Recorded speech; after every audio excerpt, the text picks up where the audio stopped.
আসসালামু আলাইকুম প্রিয় দর্শক। মার্কিন যুক্তরাষ্ট্রের প্রেসিডেন্ট ডোনাল্ড ট্রাম্প তিনি ইরান ইসরায়েল যুদ্ধের একতরফা বিরতি ঘোষণা করেছেন। আসলে কি ইরান এবং ইসরায়েল এই যুদ্ধ বিরতি কার্যকর করার জন্য কোনো ধরনের সম্মতি প্রকাশ করেছে? বাস্তবে অফিসিয়ালি সেটি এখন পর্যন্ত করেনি। ইরানের পক্ষ থেকে এই যুদ্ধবিরতিতে তারা রাজি কিনা পরিষ্কার করে কিছু অফিসিয়ালি তারা ঘোষণা করেনি। এমনকি ইরানের সরকারি আধা সরকারি গণমাধ্যম যেগুলো রয়েছে, আমি তন্ন তন্ন করে খুঁজলাম, কোথাও তারা এই ধরনের কোনো যুদ্ধবিরতির ঘোষণায় সম্মত হয়েছে কিনা সেই কথা বলেনি। আরেকটি বিষয়, ইসরায়েলের পক্ষ থেকে কিন্তু ইসরায়েলের কোনো গণমাধ্যমে বা ইসরায়েলের অফিসিয়ালি কোনো এ ধরনের বক্তব্য দেওয়া হয়নি। আর অন্যদিকে মার্কিন যুক্তরাষ্ট্রের এই প্রেসিডেন্ট ডোনাল্ড ট্রাম্প, যিনি হরহামেশাই খুব হাস্যকর কথাবার্তা বলেন, তার এই যুদ্ধবিরতি ঘোষণার পরে এখন পর্যন্ত 5 দফা ইসরায়েলে হামলা করেছে ইরান। 5 দফা, এবং এই হামলাগুলো ছিল কিন্তু বেশ শক্তিশালী। একই সঙ্গে ইসরায়েলও তেহরানে বারবার হামলা করেছে। তার মানে কি এই যুদ্ধবিরতি এখন পর্যন্ত কার্যকর হয়নি, যদিও বাংলাদেশের অনেক গণমাধ্যম এর মধ্যেই যুদ্ধবিরতি পরিপূর্ণ বাস্তবায়ন করে ছেড়েছেন। আরেকটি কথা না বললেই নয়, বাংলাদেশের কোনো এক গণমাধ্যমের রিপোর্টে জানতে পারলাম, রয়টার্সের বরাত দিয়ে লিখেছে যে কাতারের প্রধানমন্ত্রী মূলত ইরানকে রাজি করিয়েছে যুদ্ধবিরতিতে। কিন্তু আমার এখানে কয়েকটি প্রশ্ন। একটি যুদ্ধবিরতি কি শুধু মুখে বললেই হয়ে যায়, নাকি এর জন্য কতগুলো শর্তের প্রয়োজন হয়, টেবিলে বসার দরকার হয়, নেগোসিয়েশন প্রয়োজন হয়? আসলে কি একটি যুদ্ধবিরতি তখনই কার্যকর হবে যখন এখানে উভয় পক্ষ অনেকগুলো শর্ত দেবে, সেই শর্ত আবার কেউ মানবে কেউ মানবে না, কিছু কম হবে বেশি হবে, সংযোজন বিয়োজন হবে, এরপরে সিদ্ধান্ত হয় না যুদ্ধবিরতি হবে। ফিলিস্তিনে এখনও গণহত্যা বন্ধ করেনি ইসরায়েল। ইরান কি এই শর্ত দেওয়া ছাড়াই এই যুদ্ধবিরতিতে রাজি হবে?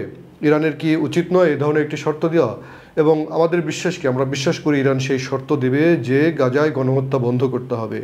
শুধু তাই নয়, ইরানের সার্বভৌমত্বে যে ধরনের হামলা করেছে সেই শর্ত আসতে হবে। শুধু ইসরায়েল এবং ইরানের মধ্যে যুদ্ধবিরতি করে ডোনাল্ড ট্রাম্প পাশ কাটিয়ে যাচ্ছেন কেন? তার দেশ, তিনি ঘোষণা দিয়ে সরাসরি যে ইরানে হামলা করা হলো সেটির দায় কে নেবে? এবং এখানে মার্কিন যুক্তরাষ্ট্র তো একটি পক্ষ, সেই পক্ষ ভবিষ্যতে আক্রমণ করবে না? ইরানের যে পারমাণবিক যে চুল্লিগুলো রয়েছে, ইরানের যে তাদের যে কথিত বিদ্যুতের জন্য তাদের যে পারমাণবিক সাইটগুলো রয়েছে, সেখানে যে মার্কিন যুক্তরাষ্ট্র ইসরায়েল হামলা করলো, সেই বিষয়ে কোনো সুস্পষ্ট কি কথাবার্তা হবে, কি সিদ্ধান্ত হবে, সেগুলো ছাড়াই কি যুদ্ধবিরতি হয়? একেবারে রাতারাতি যুদ্ধবিরতি হয়ে গেল, এটি আমি কোনোভাবে বিশ্বাস করি না। তাই এই যুদ্ধবিরতি সহজেই কার্যকর হচ্ছে বলে আমি মনে করি না। তবে এটি যুদ্ধ একটু সীমিত হতে পারে অথবা বাড়তেও পারে, দুইটাই। একটা হচ্ছে যে এই ঘোষণার পরে যদি বাস্তবে কোনো কূটনৈতিক তৎপরতা শুরু হয়ে থাকে, যদি পেছনে কূটনৈতিক তৎপরতা শুরু হয়ে থাকে, তাহলে কিছুটা সীমিত হতে পারে।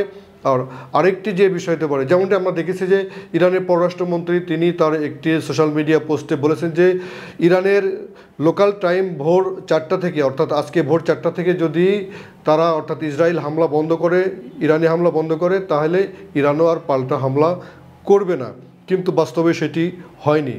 আরেকটি বিষয়, অতীতে যে কয়টি যুদ্ধবিরতি হয়েছে, যেমন ফিলিস্তিনের গাজার সঙ্গে গাজার যে পক্ষ রয়েছে সেই পক্ষের সঙ্গে ইসরায়েলের যে যুদ্ধবিরতি হয়েছে, ইসরায়েল কি যুদ্ধবিরতি বাস্তবায়ন করেছে?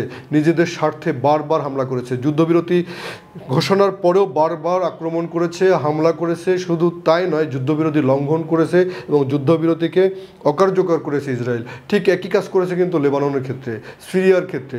আসলে ইসরায়েলকে এই ক্ষেত্রে বিশ্বাস করা যায় না। সেটি কি ইরান জানে না? ইরানের কর্তৃপক্ষ সেটি বুঝে না? অবশ্যই বুঝে। তাহলে এই যুদ্ধবিরতি কার্যকর আপাতত এত সহজে হচ্ছে বলে আমি মনে করি না, এবং এখন হামলার পরিমাণ আরও ব্যাপক বৃদ্ধি পেতে পারে। মূলত মার্কিন যুক্তরাষ্ট্রের প্রেসিডেন্ট ডোনাল্ড ট্রাম্প আরব রাষ্ট্রগুলো যেখানে কান্নাকাটি শুরু করছে যে যুদ্ধ ছড়িয়ে পড়ছে, তার স্বার্থে, তার নিজ দেশের স্বার্থে এই যুদ্ধ থামিয়ে একটি ক্রেডিট নিতে চাইছেন, একটি শান্তি বাস্তবায়নের ক্রেডিট নিতে চাইছেন। কিন্তু বাস্তবে সেটি কার্যকর হবে কিনা বলা যাচ্ছে না। যদিও সে খুব আগ্রাসীভাবে এসে ইরানে হামলা করেছে, সেই হামলার মধ্য দিয়ে মার্কিন যুক্তরাষ্ট্র উল্লেখযোগ্য কিছু অর্জন করতে পেরেছে বলে মনে হয় না।